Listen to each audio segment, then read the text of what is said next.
Je m'appelle Jean-Luc Lermusio, je suis médecin rhumatologue de formation.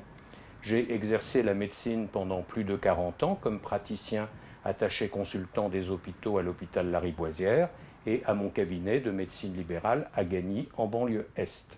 Je suis marié avec Monique, qui est écrivain, peintre et également compositeur de musique et flûtiste.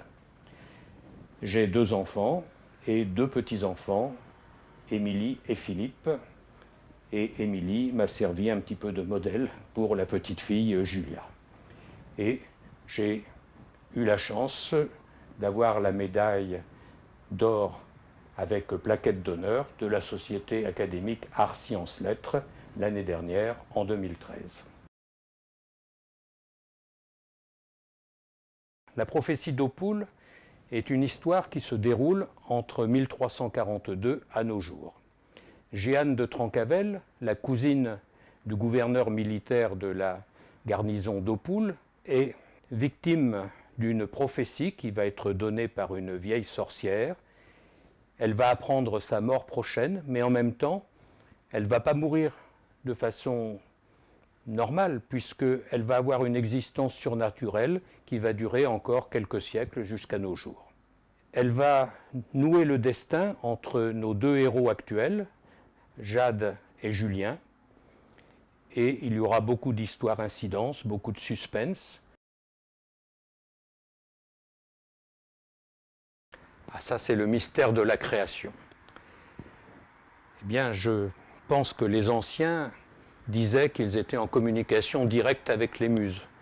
J'ai une explication un peu moins poétique, mais je pense que le cerveau a une activité autonome et quand on le nourrit, et moi j'avais quelques exigences, par exemple une histoire qui commence au XIVe siècle et qui se termine dans notre période actuelle, un lieu, le Roussillon, et brusquement, la trame de l'histoire m'est venue un jour, sans que je sache pourquoi, mais je pense que c'est tout le travail autonome du cerveau qui fait qu'on arrive à un résultat.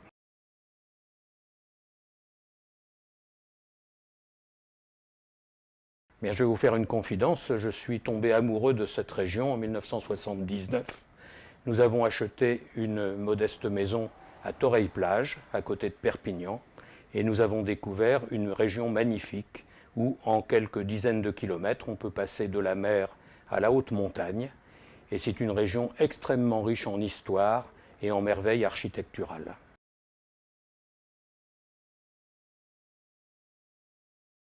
Alors, La prophétie d'Oppoul est un roman fantastique, mais je préfère le terme anglo-saxon fantasy, puisque en français, le roman fantastique est trop fantastique, le roman de science-fiction est trop de science-fiction, et pour moi, le fantastique et la science-fiction sont des ingrédients secondaires par rapport à l'histoire, et par rapport à l'histoire d'amour, et par rapport aux nombreux rebondissements qui font que mon livre est en même temps un thriller, pour reprendre un terme anglo-saxon, avec une référence historique, un zeste de science-fiction et un zeste d'étrange.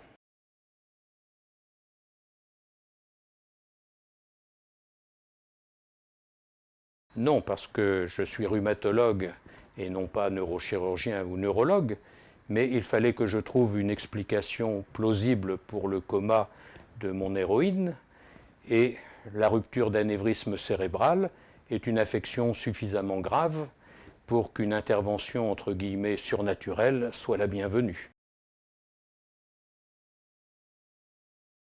D'abord beaucoup de joie, mais également beaucoup de contraintes.